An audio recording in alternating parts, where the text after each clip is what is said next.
These two guys have Minnesota sports flowing in their veins. Mackey and Judd on Score North and ScoreNorth.com. All right, welcome into a Reckless Speculation Thursday. It's the scoops. You will see that Phil is missing from the screen. He hopefully will join us shortly. Some administrative work has called him, but yes, Doogs, there is a tip of the coffee cup to start Reckless Speculation Thursday. Judd, Doogie, and of course Declan as always. Let's start with the Vikings, and let's start here, gentlemen. Injuries. I want to start with this one. It very much felt like from O'Connell's Wednesday press conference, Dukes, that Stephon Gilmore will not play on Sunday. One, how much of a blow do you think that is? And two, O'Connell keeps saying we don't think it's long-term, but he's also not saying it's necessarily short-term. Do you think it's fair to ballpark this at probably a couple of games missed for the veteran cornerback?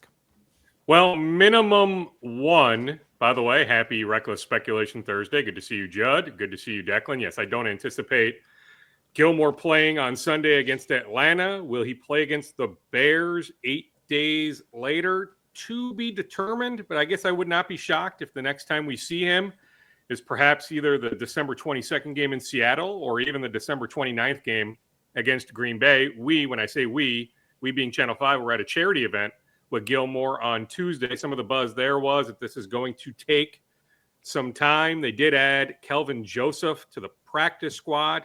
Yeah, it's just a practice squad addition, but it's another body. But yeah, for at least right now, Fabian Moreau is going to get a handful of snaps, and he is going to have to play better than he did last Sunday, but they do have some belief in Moreau. But yeah, I don't anticipate Gilmore playing against the Atlanta Falcons. Dukes, how do they feel about UDFA rookie Dwight McGlothern, who was a training camp darling and has mostly been on the practice squad? I don't think he's been elevated to the 53 for any active game this season, but is there a chance we see him maybe as an activation instead of the veteran guy they just added? What do you think about Dwight McGlothern if Stephon Gilmore's out here for at least a couple games? Yeah, I mean, right now, Declan, I would put Moreau above McGlothern, but yeah, like McGlothern dressing on Sunday, that makes all sorts of sense. Yes, they are big believers in McGlothern. Now, I don't have the current up-to-date 16-man practice squad right in front of me, Judd. Dwight was initially 53-man. I don't remember them waiving him, right? So he's always been on the 53. He just hasn't been one of those Sunday dress guys when they have to deactivate a few guys on game day. But Dwight has been, correct me if I'm wrong, Judd, on the 53-man this entire way. Not that that matters much now with the new rules where you can elevate a couple times from the practice squad. So it's not that big a deal. What is a big deal is who dresses on game day, because a few guys get deactivated. But yes, on McGlothern, yes, I fully expect him. With Gilmore down, it makes all sorts of sense that McGlothern is going to dress against the Falcons. So it's been not surprising, but I feel like the entire week thus far, as the Vikings prepare to play the Falcons on Sunday, has been niceties going back and forth, volleying back and forth between Kirk and O'Connell and the Vikings. It's just another game where, we've got great respect for Kirk. What's your sense, Darren, of what this means to both sides? Because I mean, they're definitely, both sides are going to extremes to make it clear there's so much love here. It's unbelievable. When you strip that away, what's your sense of the meaning of this game both ways, beyond the fact that it's just damn important for both teams? It is. Now, I do think, Judd, trust me, I'm a skeptic by nature, okay? But I do think there is some level of genuineness, both sides, mutual respect. Like when Kirk spoke on Wednesday about, all those at TCO that helped him post-Achilles injury. Sure. Like, I think he was being truthful, right? Like, he is incredibly grateful for the help that he received, the rehab process from early November right up until free agency. But he knew late in the season, the Vikings knew late in the season, this was going to be a parting of the ways. But I don't think there was any bitterness. I mean, he got paid. He got what he was seeking. Mike McCartney did his job as Kirk's agent, got Kirk a really, really good deal. Like, I'm still shocked he got that much money. The Vikings were never going to get there. There was a price point. The Vikings had some interest, yes, but they knew that Kirk wasn't coming back, that there was at least one team. All it takes is one team. That there was one team that was going to pay Kirk handsomely. But like just knowing KOC enough, Judd, sure, the competitor in him, he hopes that the Vikings defense pitches a shutout on Sunday. I get that. I understand that. But I do think deep down, KOC thinks the world of Kirk. Now, hey, like we're on a collision course. Unless Tampa goes on a run, I don't foresee the Saints going on a run. Like we're on a collision course. Vikings at Falcons, first playoff weekend. Like the Vikings being the 5 seed.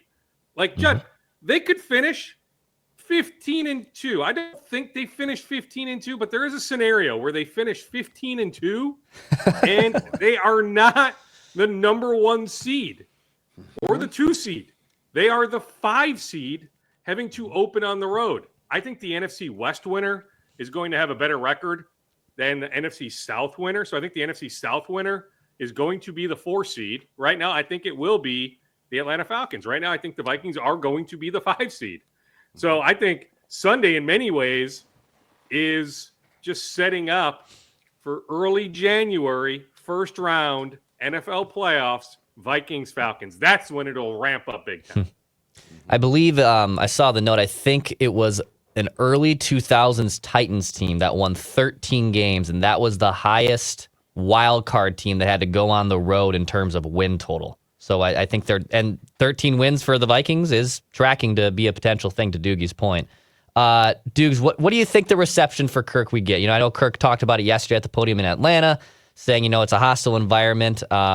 What do you think the crowd reaction will be? I know Judd's reported there's not going to be a video montage of sorts, but come on, they're going to show him at some point. There's going to be at least some type of acknowledgement of Kirk. What do you think that initial reaction will be when they first see him? All right, what's the score in that very moment?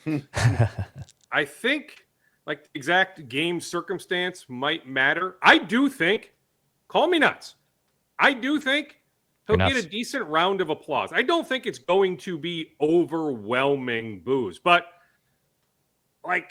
and I try to avoid hyperbole, but if we go back 20-ish years, is there a more polarizing player than Kirk Cousins when thinking about Vikings? If you had to rank all-time most polarizing players, who's on that list? But to me, is there anybody above Kirk Cousins? Boy, when Moss came back, Moss comes to mind a little bit when he came back for the first time, but he was with the Raiders, and the Raiders are the Raiders. And Moss, if you recall, his stint in Oakland was not great. And so, when we're talking about both polarizing and quarterback, I think that's the perfect storm. To your point of probably, the answer is no. There's probably not a player because of the position, especially. Well, no, yes, because of the position. I mean, we could put Percy Harvin maybe on that list. Moss is the only one that comes right to mind. Diggs. But to me, there hasn't been, going back a really long time, a more polarizing player. So I don't think it's going to be everyone standing up, clapping, right? But I do think there's going to be some people that can appreciate what he did for the 6 years that he was here. By the way, I would not be shocked. Okay, it's Reckless Speculation Thursday. I would not be shocked if the Wilfs, maybe with some others, this offseason, at least broach the idea of whatever it looks like. Maybe it's 1 through 14. Maybe it's not conferences, but doing the playoffs differently, where if you end up with 13 or 14 or even 15-2, 15 wins, that you don't have to open on the road. This has been shot down at every turn, Dukes. We've tried this before. And I'm not saying it's going to get passed. I'm just saying, don't be shocked if that topic is broached. Goodell doesn't want it. This goes back to the defending a Super Bowl world champion Saints. After they beat the Vikings, they beat the Colts. They were the NFC South champions. If you guys recall, Seattle and the Rams played a Sunday night game to finish 500 or below that to win the division. The Saints had to go start to defend their championship in Seattle, and they lost. And if you weren't going to change it then, everyone's like, what are you doing? Yeah. And the league's like, we're happy with this. And we've tried before. I will say this on Kirk, though. And I actually, cheap plug, wrote about this on the Zolgad Substack last night. I've come to the conclusion Kirk deserves a huge round of thanks and applause because I truly believe, well, one, if he doesn't get hurt, I think he had a good chance of coming back. But two, to your point, I think there was a price point. Like, I'm not convinced O'Connell wanted to get rid of him. I think he would accept it. I don't think KOC wanted to outright. So my point is, you should be thankful. You should be thankful to the Falcons and Kirk Cousins because this allowed so many things, including signing free agents on defense. But just as importantly, this proved that O'Connell did not need Kirk. Kirk needed O'Connell. Sam Darnold, unbelievable, right? How much does Kevin O'Connell and his staff? So I think we owe Kirk a debt of gratitude for being greedy because that greed has allowed the Vikings to see how much more they could achieve. So I'm on the you should thank Kirk bandwagon. Yes, although I'm telling you, the Vikings always had this jumping off point, and I don't even think it was in terms of term money, guaranteed money. I don't think we're talking astronomical figures. And so, okay, yes, there was legit interest, but only to a point. And I just think all along, way before early March, the Vikings knew Kirk was going to be elsewhere. By the way, on Darnold, are you starting to hear more chatter? And I think it's more fan-driven. I was just about to ask you, wondering if Darnold could be back next year. I was just about to ask you. I don't see it. Declan, I don't see it. Yeah. I know. Representation at Creative Arts Agency. I'm sorry. They're going to chase the biggest possible contract. He went through 2 years of quarterback rehabilitation. One with Kyle Shanahan, one here. Yes, more an emphasis on playing time here compared to last year. But no, I don't foresee a scenario where he takes a short-term deal to come back here, and I don't see a scenario where the Vikings are investing a long-term deal in retaining Sam Darnold. Mm-hmm. Yeah, I would say it's two things, Dukes. I think it's fan interest, and then I would say the media, like Alex Smith last Sunday during Countdown, brought the fact of if they're not, which is ironic given the fact that Alex Smith was the bridge guy for Patrick Mahomes and got cut or traded, I should say, to Washington, but that I think national people, without the understanding and the knowledge of what JJ McCarthy is about this whole plan, I think they just look at why the heck would you not sign this guy? Which, in my opinion, is even more disrespectful because these are the same people that were ragging on Sam Darnold the first 10 weeks of the season, saying they don't believe in the Vikings, and a week later they're saying, how the hell are they not extending him? So I think it's a little bit of both. The backup options though, like who is the next bridge guy for JJ McCarthy? We threw out Jimmy Garoppolo. A few days ago Daniel on Purple Jones Daily. Right Daniel Jones is obviously in-house. I mean, I would make Daniel Jones the betting favorite. Yeah. I really would. Like, is he getting a sweetheart deal in March? Or does it make sense for him to do what Sam Darnold did a year ago? I get it. He's got a few weeks on Sam, but he needs that full year of rehabilitation. That full year of rehabilitation comes with the Vikings in 2025. Then Jones can hit, at least in his mind, the jackpot March of 2026. I think that Declan's point, though, I would pivot his point and say, I think this is a disrespect to Kevin O'Connell. So now we're back in the same box of, if you lose, you can't lose Kirk. Okay, you lost Kirk. Darnold sucks. Oh, wait, Darnold's good. You got to sign him back because, look, he's not going to sign another 1 year, $10 million deal. And this whole thing is built now on not paying a quarterback because you have a coach that can coach QBs. Like, what are we, ladies and gentlemen, let's see what's going on here. Let's have some faith. Like, now we're back to, you got to sign Darnold if you don't sign Darnold. And by the way, you were the same people after the Jacksonville game who told me Darnold now sucked. And I don't disagree with that either. So come on. Like, there is a plan here. You might not see it. It's almost mystical. It's almost like we believe in God, right? You got to believe in O'Connell. They got a plan here. It's not to bring back a guy in a 3-year, multi-million-dollar contract because now, oh my God, you can't let this go. We need to pivot how we think about this. We get stuck in this damn box every time. Well, if Kirk leaves. Now, I do think there is an alternate universe and discussion. If Kirk does not rip the Achilles in Green Bay, he's having a great year. What's the price point then? Does he come back then? But I think now we have proven that Kevin O'Connell, Josh McCown, the coaching staff is really the secret sauce here. It's not necessarily Sam.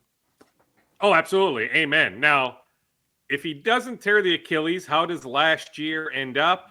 Right. Do they win a playoff game or two? Do they for sure make the playoffs? So what does the end of the year look like? I still think deep down, Kirk ends up elsewhere. But sure, maybe a stronger, I mean, I'm trying to process all this in the moment, but maybe a stronger possibility that he ends up staying if, yeah, I don't know. I'm kind of going all over the place here. He was playing really well. The Achilles. How does it play out? I still think there was a price point. I do.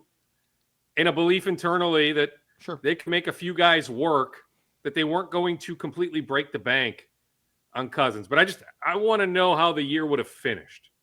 Like if Kirk leads them to multiple playoff victories, if they end up in the NFC Championship game instead of the Lions, right? Maybe we are having a slightly different conversation. But I don't think Kwesi was ever exceeding.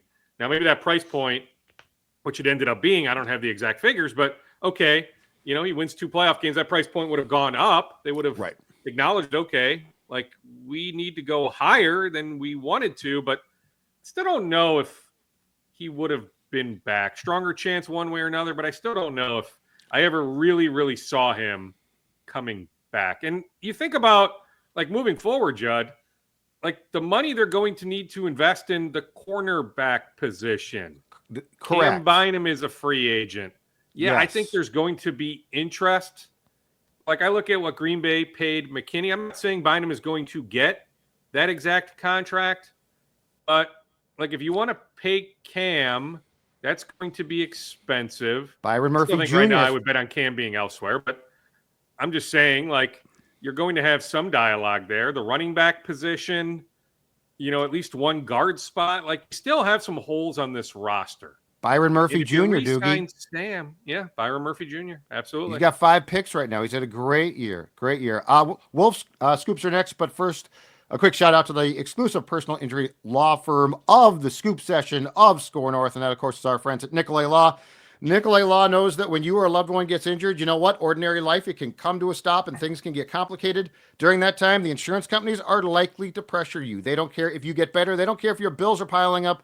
And they don't care that you may not be able to work. But Nicolay Law and Russ right there, he does.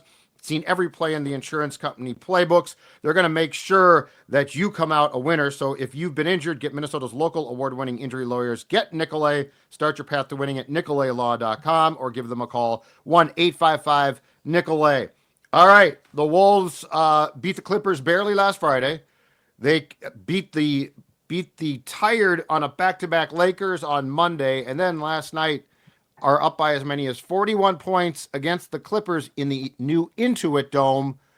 Do we think the Wolves are back on track? It's a small sample size, but I will say this, starting with Gobert and the defense, the last couple games, at least the last couple, have looked very different and familiar going back to last season.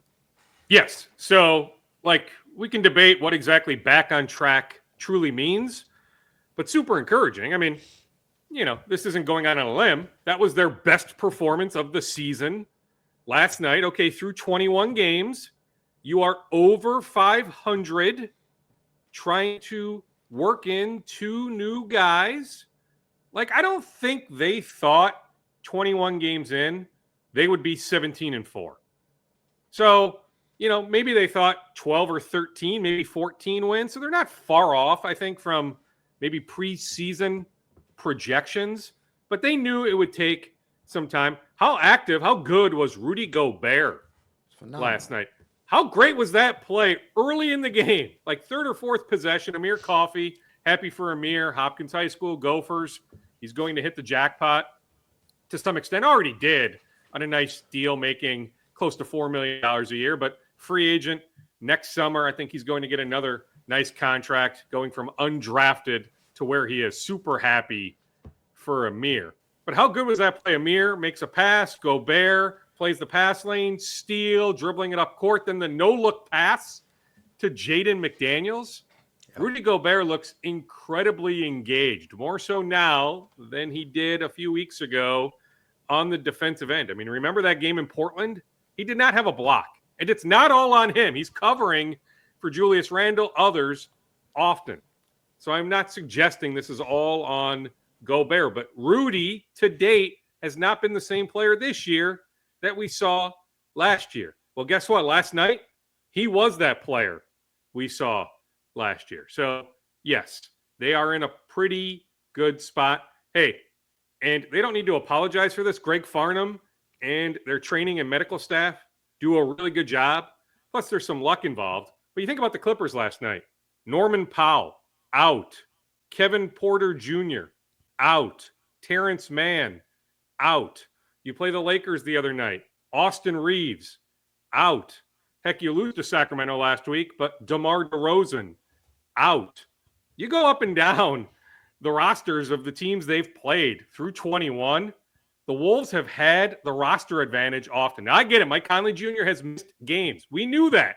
We knew preseason Mike Conley Jr. was not going to play 78 or 79 games. Outside of Mike, though, they've had their health.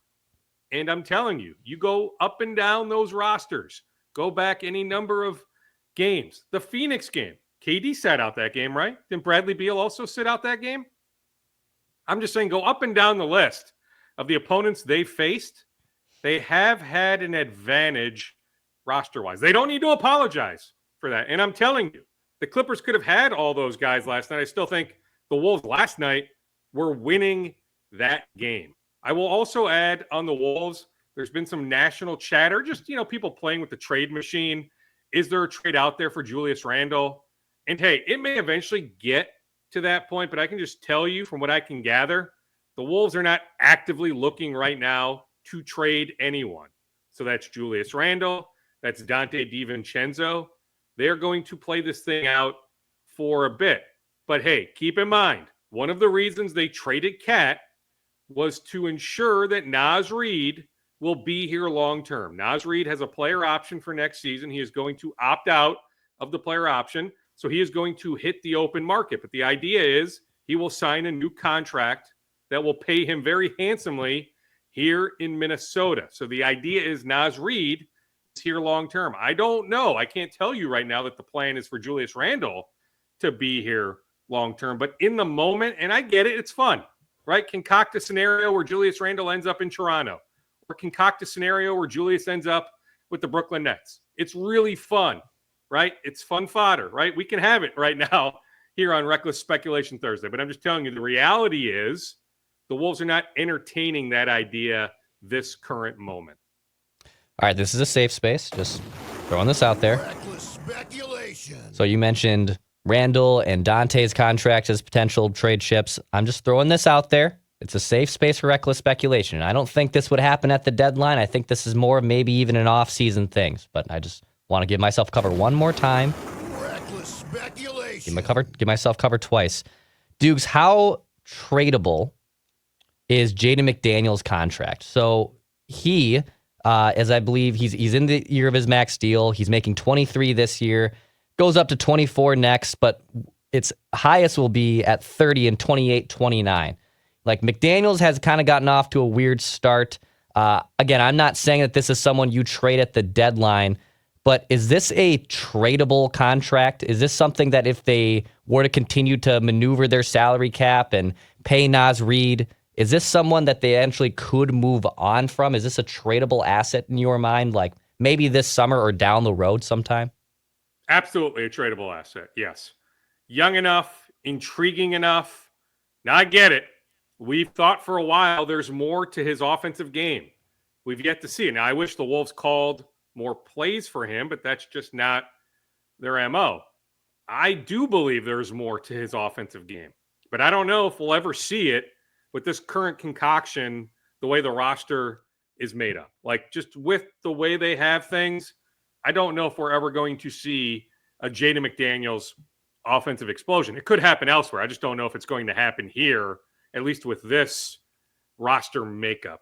But he is still an elite on-ball defender. I think he is one of the 5 to 10 best on-ball defenders in the league. When you have that shining skill set, yes, you are very, very desired That is a contract, Declan, if they wanted to get off of, they absolutely could. I think they could get something in return. It's not like they would have to attach multiple draft picks, something like that. There's enough league-wide interest in JJ McDaniels that, yeah, to answer your question, they absolutely could move him.